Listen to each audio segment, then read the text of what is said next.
Kamusta mga ate, kuya, beshi? Si Chari po ito mula sa The Sun, Moon, Stars, PH Tarot.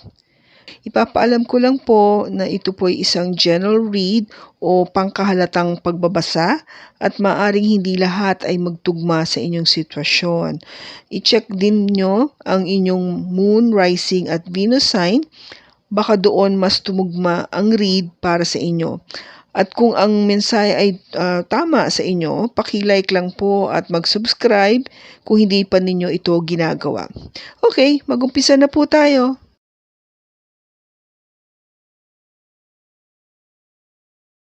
Hello po mga ate, kuya, beshies. Kamusta na po kayo? Andito ulit ako si Chari para gumawa ng another reading, and this is for the sign of Leo, Sun, Moon, Rising, and Venus. And of course, welcome po yung mga cross-watchers ni Leo at yung mga bago po nating mga viewers.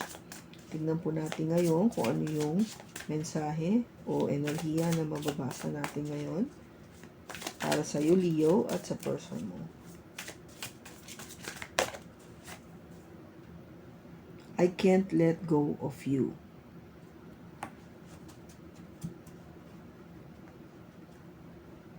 Okay, so sinasabi dito, Leo, hindi niya kaya na mawala ka.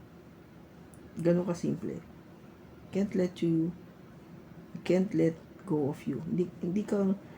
Hindi ko kaya makipag-split sa'yo o makipaghiwalay sa'yo. I just couldn't. No? Isipin man niya na mangyari yan, hindi niya kayang isipin o hindi niya kayang gawin, no? Na mawala ka sa buhay niya. Sobrang yung pagmamahal, yung attachment towards you. We have the King of Swords, the Four of Wands, the Ace of Cups, the Five of Cups, and the Hermit. Bottom is the Star. Okay, Leo. So, Star. Ito yung energy na, alam mo, nag-wish tayo upon the star. Alam mo yung nangangarap ka, humihiling ka, o kaya nagdarasal ka na sana ito po yung mangyari, o mapagbigyan yung aking kahilingan, o aking dinarasal, ang aking hinihiling, o sabihin natin na magkatotoo lahat itong aking naiisip o pinapangarap.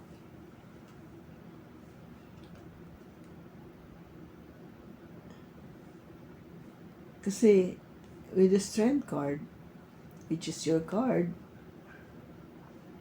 naniniwala ka no? One day it will happen. That is your belief, no? Yung paniniwala mong yun, na lahat ng pinapangarap mo ay matutupad. At, with the Six of Swords, you will find yourself in peace, no? Na talagang lahat ng bagay na sabihin natin na hindi kaaya-aya, tatalikuran mo yun at tutungo ka sa isang lugar na talaga makahanap ka ng kapayapaan. Something that is really peaceful. Something that you will be happy to be at. No? Kasi doon ka makakahanap ng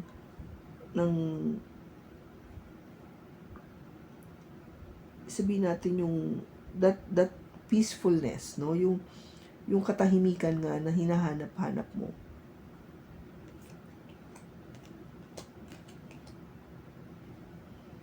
Now, King of Swords. Ito yung energy ng air sign. You might be dealing with a Gemini, Aquarius, or Libra. O meron siya nito sa kanyang chart.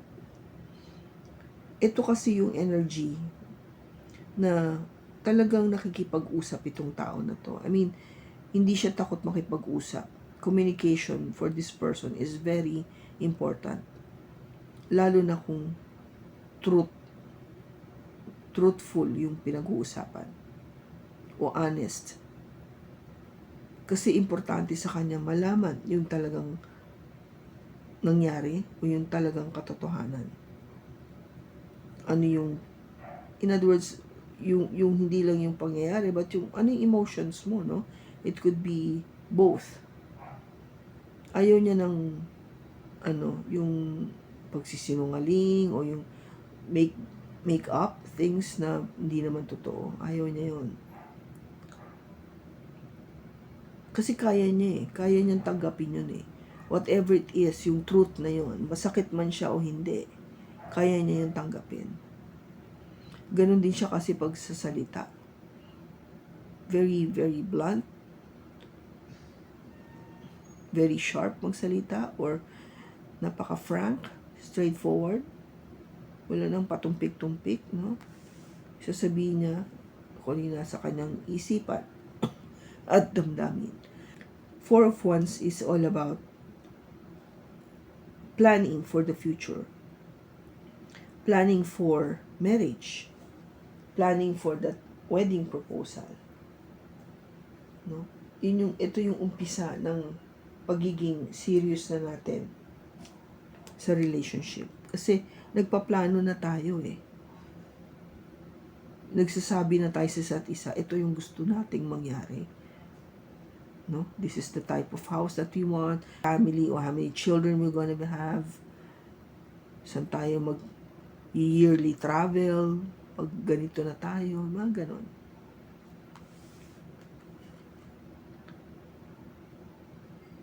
And this is all about something to do with a new love. Okay? Kasi tingnan natin, no? Nagsabi ka, ito na yung plano, tapos nagkaroon ng new love. So, something might happen in between these two. Kasi pagdating dito sa Five of Cups, ayaw mo magkaroon ng regret. No, you don't want to have any regret at all. Kaya pinag-iisipan mo mabuti with the Hermit. This is an energy coming from a Virgo. Or you might be dealing with a Virgo. Meron siyang Virgo sa chart o kaya ito talaga dealing with a Virgo. Okay?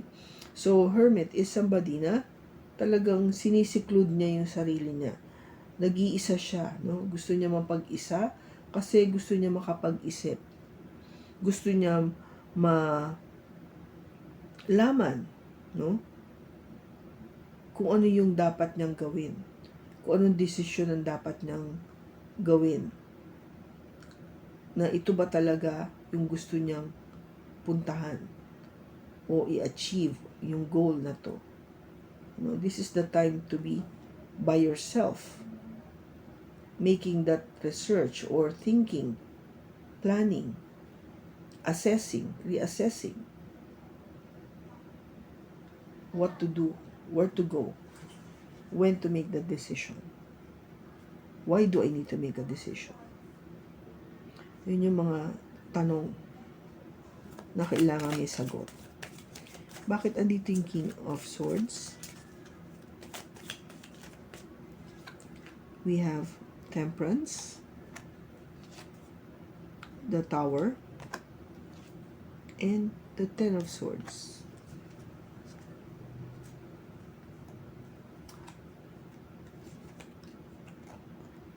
Kailangan balanse kasi yung relationship.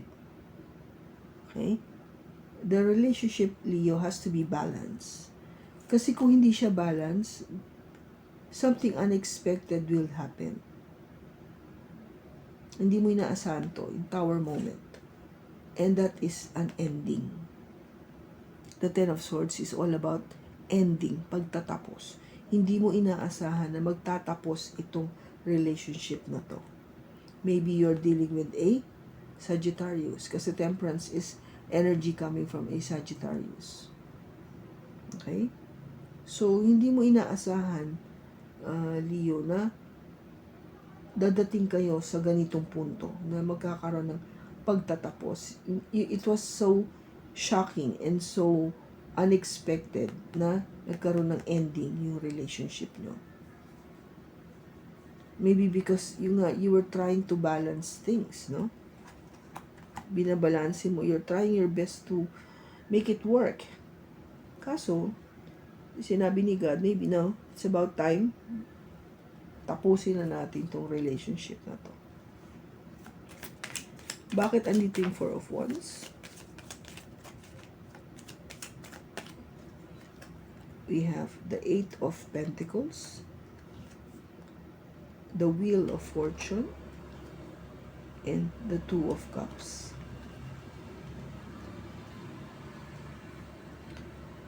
Now, itong, a proposal, something planning for the future. You're trying to work on it, pinagtrabahuhan mo naman yun eh. Kaso nabago nga eh.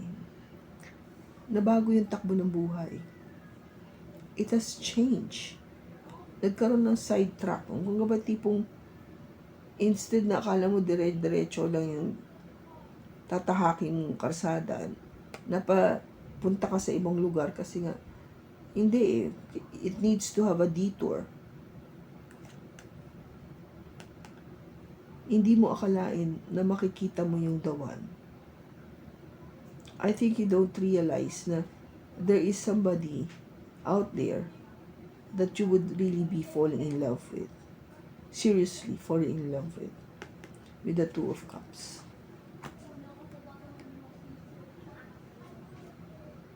Kasi kung tipong trabaho ka lang ng trabaho, pero binago ng kapalaran yung takbo ng buhay mo. Kaya, eto, sabi ni God, work ka lang ng work, ngayon pakibigay ko sa iyo yung the one mo. Tingnan natin kung anong gagawin mo.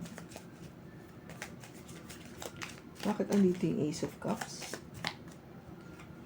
We have the Page of Wands, the Moon, and the King of Pentacles. Now,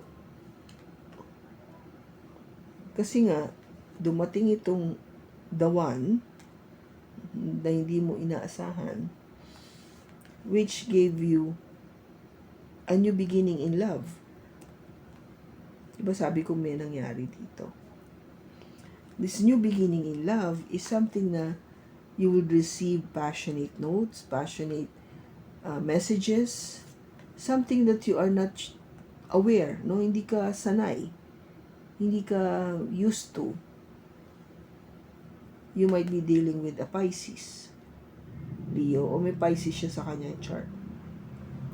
It's truly unknown, no? Hindi mo alam, hindi mo talaga to akalain na makakatanggap ka ng passionate love o messages from this person.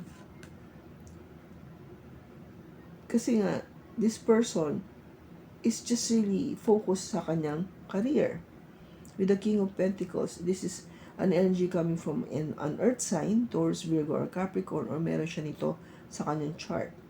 So, ibig sabihin na talagang hindi mo akalain na dadating itong tao na to na magbibigay ng message of love sa'yo kasi hindi mo inaasahan. At the same time, nakafocus lang talaga sa work. No? Work lang, work. Career, pera. Now, bakit andito yung Five of Cups? Bakit andito yung Five of Cups? We have the Four of Swords, the Hierophant, and the Queen of Swords.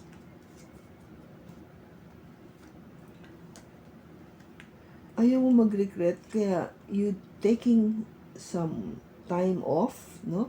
Rest ka muna pagdating sa relationship o marriage kasi you wanted to be sure.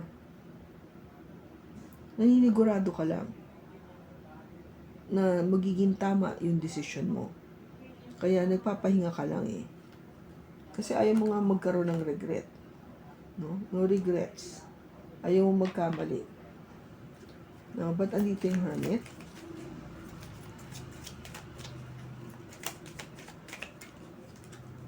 We have the Four of Cups, the Devil, and the Nine of Swords. Ang pinag-iisipan mo dito, no? What are you trying to think or contemplate? is this love that's being offered? Kasi pinag-aaralan mo nga eh. You're trying to think about this. Kung tama ba to. Kasi pakiramdam mo, gawa lang to ng devil. No, it's very tempting. Kung ba tipong out of the blue, biglang lumabas lang. Baka hindi to totoo. No, it couldn't be. Couldn't be true love. Kasi parang pakiwari ko, something off about this relationship. And it worries you every night. Nagwo-worry ka tuloy. Totoo ba to? Baka hinuhokus-pokus lang ako nito o parang sinacharot-charot lang ako nito o pinaglalaroan o tipong natripan lang ako. Kaya iisipan mo mabuti.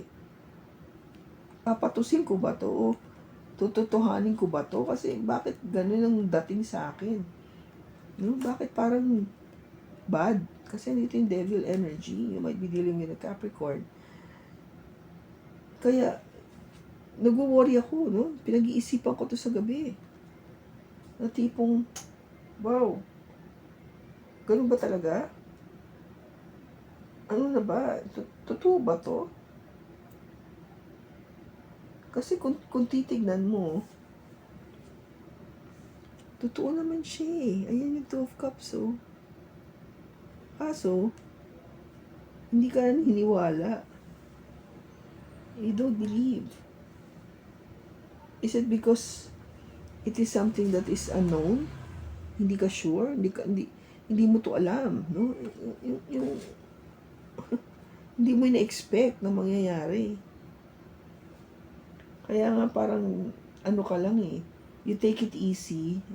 Nagre-rest ka. Yung pinag-iisipan mo mabuti. Kaya, ayan.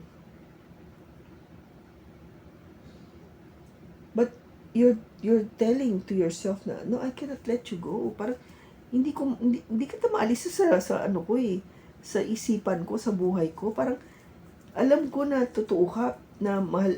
I mean, you're not making any fun of me, but bakit andun dito pa rin yung feeling ko na parang niloloko mo lang ako, no? As if talagang you are really studying this love being offered to you. Hindi ka naniniwala. Bakit? Ano ba kailangan gawin ng tao para maniwala ka?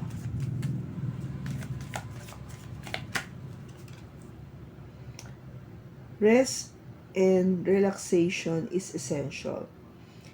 We all have a fundamental need to take a break.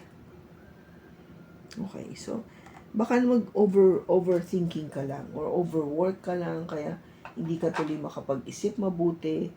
So you just take a rest, no? Take a breather. Tipong pahinga ka. Pahinga mo rin yung sarili mo, yung utak mo. Maybe then, baka mag-iba yung takbo ng mindset mo na makita mo na talagang, oo, putya, mahal nga ako nitong tao na to. Kasi minsan, na cover up yung mga bagay na dapat nakikita natin.